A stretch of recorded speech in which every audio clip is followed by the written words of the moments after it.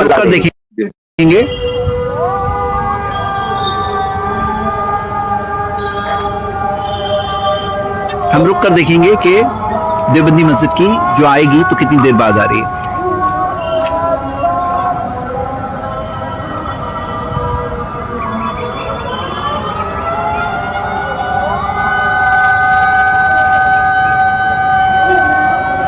یہ جو علام آپ بجتا ہوا سن رہے ہیں یہ عام طور پہ نشانی ہوتی ہے سن سیٹ کی جو دوسرے مسلکوں کے مطابق ہے یا عام مسلمانوں نے کیا ہے.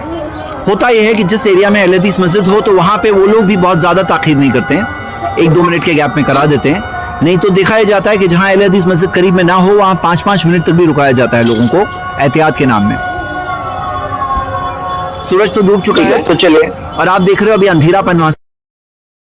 اوکے, تو یہاں پر ہم نے اس ویڈیو سے کیا دیکھا کہ جو الزام تھا یہ سامنے موجود ہے, آپ خود جا کے دیکھو 5 منٹ پہلے افطار کرا رہے ہیں. اب یہ جلدی کون سی ہے؟ کیا 5 منٹ پہلے ہی روزہ کھول لینا ہے جس طرح بعض اہل حدیث حضرات اتنی جلدی روزہ کھول لیتے ہیں؟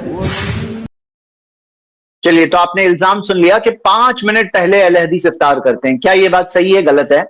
دیکھیے آپ خود جا کے دیکھ سکتے ہیں, میں آپ کو ویڈیو میں پلے کر کے بتا رہا ہوں.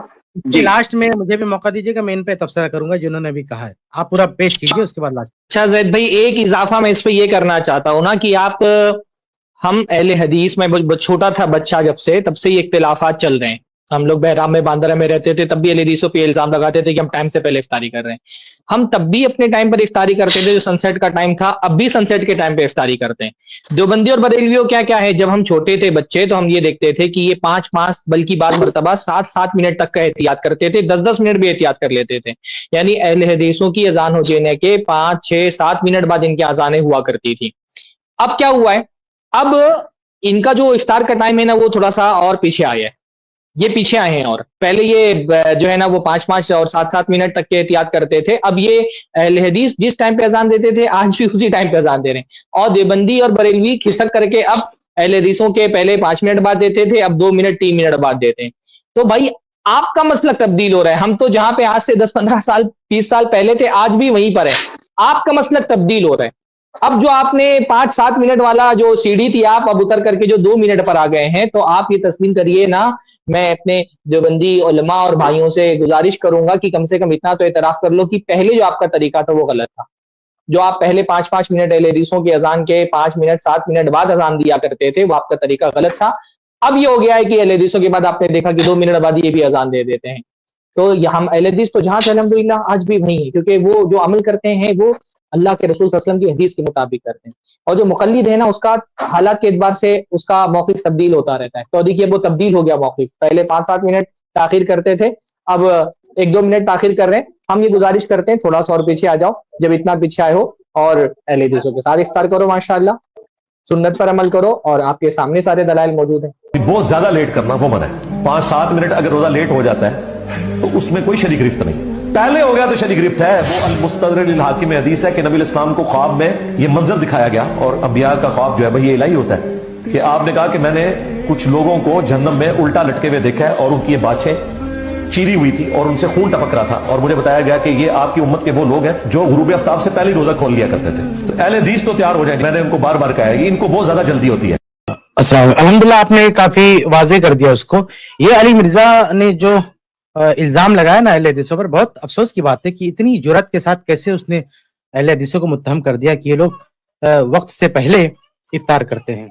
حالانکہ جو حدیث ہے صحیح ابن خزیمہ اور مستدرک حاکم وغیرہ کی, اس میں یہ ذکر ہے کہ جو وقت سے پہلے جان بوجھ کے افطار کرتا ہے یعنی وہ روزہ توڑ دیتا ہے, یعنی وہ اصل میں روزہ توڑنے والوں کے بارے میں ہے کہ بندے نے روزہ رکھا لیکن وہ اس میں یہ نہیں ہے کہ وہ غروب آفتاب کے وقت یعنی اس ٹائم پہ تھوڑا پہلے افطار, وہ مراد نہیں. اس حدیث کا مطلب یہ ہے کہ روزہ رکھا پھر توڑ دیا, یعنی اس میں اتنی کاہلی اتنی سستی کہ اس کا کوئی احترام نہیں, روزہ رکھ رہا وہ توڑ رہا, کوئی مطلب کہیں کھانے کے دل کرے توڑ دیا, کوئی اور مطلب پڑ گیا توڑ دیا. وہ اصل میں اسی لیے آپ دیکھیں گے جو اہل علم ہے نا اس حدیث کو ترک صوم کے سزا کے طور پر پیش کرتے ہیں کہ جو روزہ نہیں رکھتا ہے روزہ توڑتا ہے اس کے لیے سزا ہے. وہ صرف اس کو لے جا کے اس معاملے پہ فٹ کرنا کہ جو وقت سے پہلے یہ جو وقت ہونے پر افطار کر لیتے ہیں ان پہ لے جا کے فٹ کر دینا یہ بہت بڑی زیادتی ہے، کیونکہ اہل حدیث حضرات وہ جو کچھ کرتے ہیں وہ اللہ کے نبی صلی اللہ علیہ وسلم کی اتباع میں کرتے ہیں. اور اگر کبھی بائی چانس ہو بھی جائے، یعنی اگر وقت سے پہلے غلطی سے انجانے میں افطار ہو بھی جائے، اس سے بھی کوئی فرق پڑنے والا نہیں، وہ ایک اجتہادی مسئلہ ہوگا. خود اللہ کے نبی صلی اللہ علیہ وسلم کے زمانے میں بھی ایسا ہوا نا، عمر فاروق رضی اللہ عنہ کے زمانے میں بھی ایسا ہوا نا کہ بھائی لوگوں نے افطار کیا اور اس کے بعد سورج نکل آیا، تو عمر رضی اللہ تعالی عنہ نے کیا کہا کہ بھئی ہم نے اجتہاد کیا ہے، یہ ہمارا اجتہاد ہے. اور بعض روایتوں میں یہ بھی ہے کہ وہ حالانکہ وہ ضعیف روایت ہے کہ لا نقضی، ہم اس کی قضا نہیں کریں گے، لیکن تمام روایت جو صحیح روایتیں ان کی روشنی میں بھی لگتا ہے کہ انہوں نے قضا نہیں کیا اس کا، کیونکہ یہ غلطی ہے جو آدمی بھول چک کے کھا لیتا ہے وہ، اور اس میں کوئی چوک ہو جاتی ہے تو وہ جو ہے اس کے لیے معافی ہے، اس کے لیے کوئی پکڑ نہیں ہے، اس کا روزہ بھی بعد میں قضا نہیں کرنا پڑے گا. لیکن وہ حدیث کن کے تعلق سے؟ ایسے لوگوں کے بارے میں نہیں ہے جو اجتہادی طور پر کوئی چوک ہو جائے، کوئی مسئلہ ہو جائے، غلطی کے شکار ہو جائیں، کبھی اندازہ نہ لگا پائیں، تو اس کے لیے تو عذر ہے، ان پر کیسے یہ حدیث کو فٹ کر سکتے ہیں؟ تو وہ حدیث ان لوگوں پر فٹ ہوتی ہے جو جان بوجھ کر عمدن، اب جیسے صبح کیا اور روزے کی حالت میں، اب دوپہر میں روزہ توڑ دیا یا عصر میں روزہ توڑ دیا، جب دل کہا روزہ توڑ دیا، اس کے تعلق سے وہ حدیث ہے. اس کو لے جا کے افطار والے پہ فٹ کر دینا، جو باقاعدہ حدیث پر عمل کر رہے ہیں اور حدیث پر عمل کرتے ہوئے کبھی چوک بھی ہو جائے تو بھی یہ حدیث کو اس پہ فٹ نہیں کیا سکتا ہے، کیونکہ وہاں پہ جسے چوک بھی ہوتی ہے وہ بھی عمدن ایسا نہیں کرتا. لیکن الحمدللہ اہل حدیث حضرات سے اس طرح کی چوک بھی نہیں ہوتی ہے کہ آج کا جو سسٹم ہے اس حساب سے جو اصل وقت ہے اسی حساب سے وہ روزہ کھولتے ہیں. اس میں چوک کا کوئی امکان نہیں، کیونکہ سب لوگ باقاعدہ سورج دیکھ کے ایسا نہیں کرتے ہیں، ان کے پاس ایک ٹائم ہوتا ہے، ایک جو ہے باقاعدہ وہ ٹائم چھپی ہوتی ہے، اس حساب سے روزہ کھولتے ہیں، اس حساب سے افطار کرتے ہیں. اس لیے ان لوگوں پہ اس حدیث کو فٹ کرنا یہ بہت بڑی زیادتی ہے.